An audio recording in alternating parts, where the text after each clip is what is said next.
اعوذ باللہ من الشیطان الرجیم پناہ مانگتا ہوں میں اللہ کی شیطان مردود سے۔ شہد اللہ انہ لا الہ الا هو والملائکۃ واولو العلم قائما بالقسط لا الہ الا هو العزیز الحکیم۔ اللہ تو اس بات کی گواہی دیتا ہے کہ اس کے سوا کوئی معبود نہیں، اس حال میں کہ وہ انصاف کا حاکم ہے، اور فرشتے اور علم والے بھی گواہی دیتے ہیں کہ اس غالب حکمت والے کے سوا کوئی لائق عبادت نہیں۔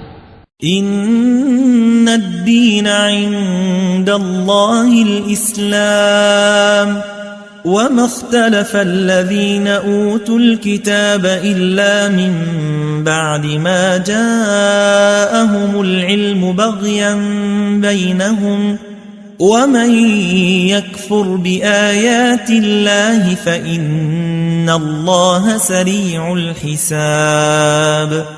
دین تو اللہ کے نزدیک اسلام ہی ہے، اور اہل کتاب نے جو اس دین سے اختلاف کیا تو علم حاصل ہونے کے بعد آپس کی ضد سے کیا، اور جو شخص اللہ کی آیتوں کو نہ مانے تو اللہ جلد حساب لینے والا ہے۔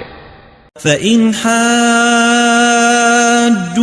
فَقُلْ أَسْلَمْتُ وَجْهِيَ لِلَّهِ وَمَنِ اتَّبَعَنِ وَقُلْ لِلَّذِينَ أُوتُوا الْكِتَابَ وَالْأُمِّيِّينَ أَأَسْلَمْتُمْ فَإِنْ أَسْلَمُوا فَقَدِ اهْتَدَوْا وَإِنْ تَوَلَّوْا فَإِنَّمَا عَلَيْكَ الْبَلَاغُ وَاللَّهُ بَصِيرٌ بِالْعِبَادِ۔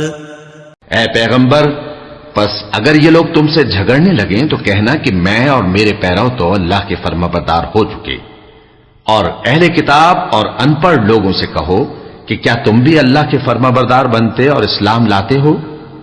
پس اگر یہ لوگ اسلام لے آئیں تو بے شک ہدایت پالیں، اور اگر تمہارا کہا نہ مانے تو تمہارا کام صرف اللہ کا پیغام پہنچا دینا ہے، اور اللہ اپنے بندوں کو دیکھ رہا ہے۔